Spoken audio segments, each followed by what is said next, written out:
Good morning, true crime friends. How you doing? Look, today we are back on the case of the state of Massachusetts versus, the Commonwealth of Massachusetts versus Karen Read. Can I tell you a secret? It's just me and you, right? Lean in real close. I want to tell you something. This Karen Read, I don't like her. I know everyone is all up in arms about this case. I don't like this lady. And let me tell you why. First of all, she has RBF, that's resting, not nice lady face. And also, I heard a story where she went to Aruba or whatever with John and the kids and whatever on vacation. It was going to be this big family vacation. And in the lobby of a hotel, she got into a big screaming match with another lady. And then they went to the hotel room and they got into a screaming match for like 20 minutes. So look, here's the thing. The histrionics in relationships, no.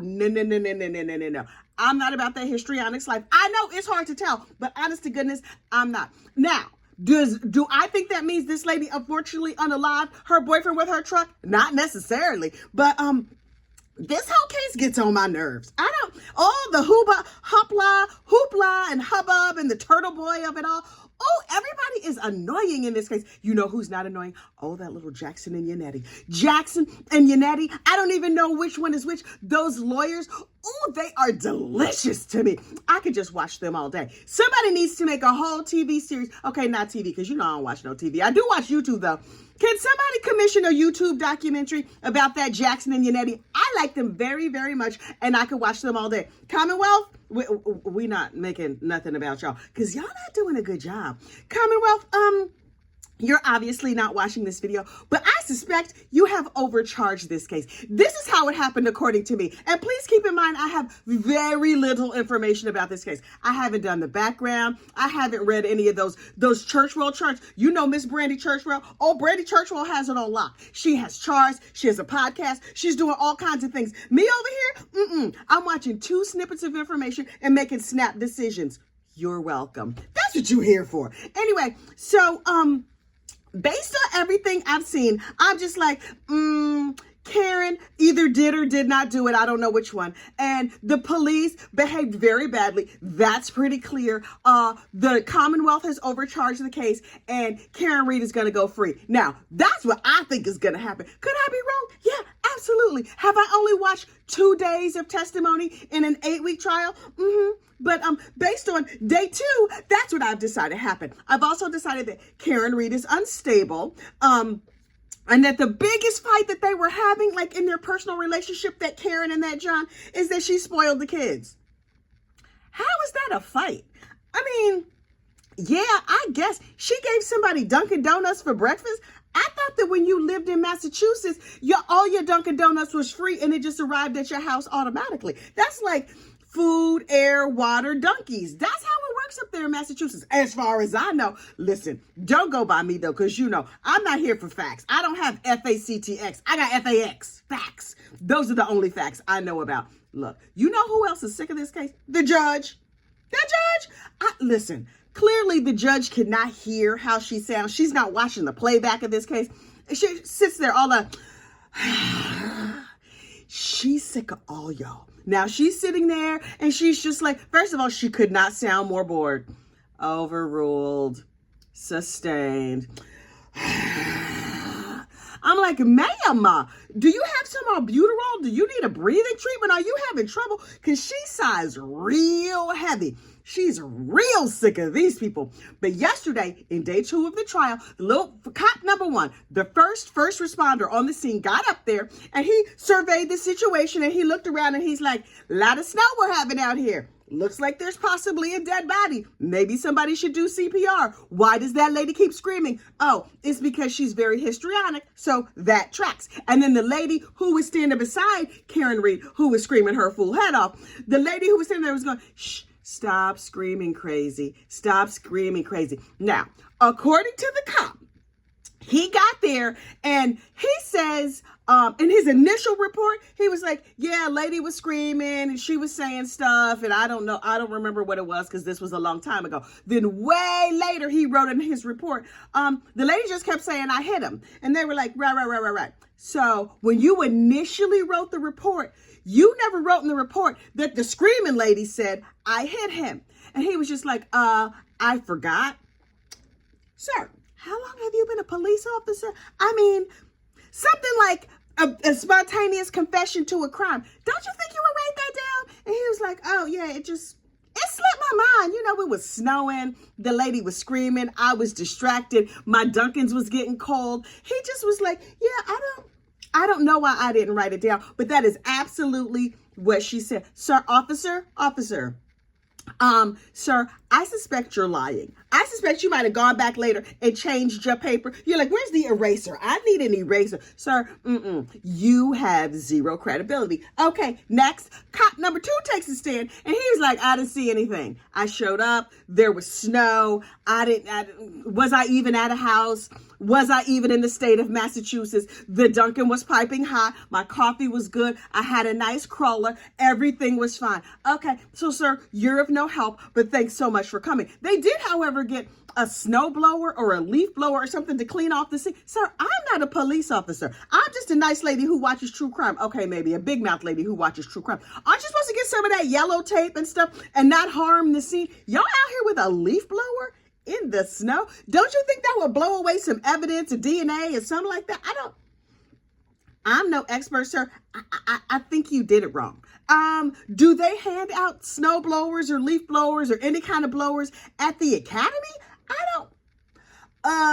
Something about this crime scene ain't right. Okay, then let's see. Who else was there on the scene? Oh, there was a couple of paramedics. Well, paramedic number 1, first of all, he's part-time paramedic, part-time superhero. This young man, and he was a very, very young, a fetus, basically. He was like, I was born, I came out of the womb, and then I started doing CPR on my mom because I just, in my bones, I needed to save lives. He became an EMT or started the medical training. You know, I don't know. Well, all the stuff that you have to do to be a lifesaver, he started doing that at 18. Okay, cool. And he loved it. And so then he went to like the next level and the next level and the next level. And these days, he's basically just like your everyman lifesaver. This dude is kind of a superhero. He's like, I know how to do this and this and this and this. He named a bunch of medically type things that I was like, okay, that sounds good. And he's like, you clear the airway and then you ask the questions and then you do the thing and then you do the other thing and then you work at the firehouse and then you have some chili and then you're off for 24 hours and off for 24 hours and then off for 5 days. Ooh, I would like that kind of job. But that off for 24 hours thing, no, because I need my sleep. But anyway, he was like the little Clark Kent kind of dude, but like Boston's version of Clark Kent. And then he said something about there was furrows. Now he was trying to say furrows, and I know what a furrow is, and you know what a furrow is. I don't remember how he pronounced it, but one of that little Jackson and Yannetti, one of them, I don't know which one, was just like, a what? A what? A what? He was hard to understand. And then he was like, it's my accent. It's my cousin Vinny moment. So adorable. I was like, Clark Kent, you are so cute. He's going to, if he shows up to save my life, you know what I'm going to do? I'm going to let him. And so he was just like, The dude was scratched up. We got him some airway. He was very dead. He was frozen. Didn't think we was going to be able to save him. Turned out we could. But that one lady kept hollering. Lord, she kept hollering. She was screaming and hollering and showing out. Because you know why? She's a histrionic basket case on a regular day. Where her boyfriend is dead there on the floor, child, all bets are off. So the little paramedic dude was like, yeah, I heard her say, I killed him, I hit him, something like that. And I was just like, okay, super life-saving dude, is that what you said immediately after, or is that what you said later on? Turns out that's what he said later on. And even though I really, really like him, I feel like he may have been influenced by like the fire department people. Wait, are the fire department and the police department people, are they gonna come and get me? Am I safe? I do have a Ring doorbell. I also don't live in Massachusetts, but I just feel like these people all stick together. And he said, oh yeah, everybody in the firehouse was talking about this because this was like the case of the century up there in Massachusetts. But he was like, I don't think it influenced anything I had to say. It did not influence my memory. I stayed away from those conversations. Listen, 24 hours of nothing to do but sit around and eat some chili and talk smack. They talked about this case a lot. Listen, people say women gossip. You know who gossips more than women? Men. Humans gossip. Gossiping is not a lady thing. It's a people thing. You want to know how I have proof? Barbershops. You ever been to a barbershop? Child, they talk about everybody. Everybody. Now, so The firehouse is just, in my mind, an extension of the barbershop. Only the barbershop, you might be there for an hour, maybe two. At the firehouse, you're there for 24 hours. Y'all got nothing to do but buy groceries, talk smack, and make them calendars. You're just like modeling, walking around, petting the dog. I assume they have a dachshund. Does every firehouse have a dachshund? Anyway, so he was just like, yeah, everybody was talking about it and everybody said everything about it, but that absolutely did not influence what I have to say about this case. Okay, sir, I'm going to take your word for it because you seem like a very nice guy. Clearly, you're super, super life-saving, so we're going to let you have that. The paramedic number 2 took the stand and I kind of fell asleep. I was like, okay, he had training. He saves lives. He's up there. He's just like, I'm going to be as banal as humanly possible. Y'all not dragging me into this mess. I am just going to say exactly blah, blah, blah, whatever. I fell asleep. I don't know what he was saying. Meanwhile, the judge was like, we're only doing half a day today. Can I get out of here? I got a pickleball game. I don't know if she plays pickleball, but don't she look like she played pickleball? Doesn't everybody play pickleball these days?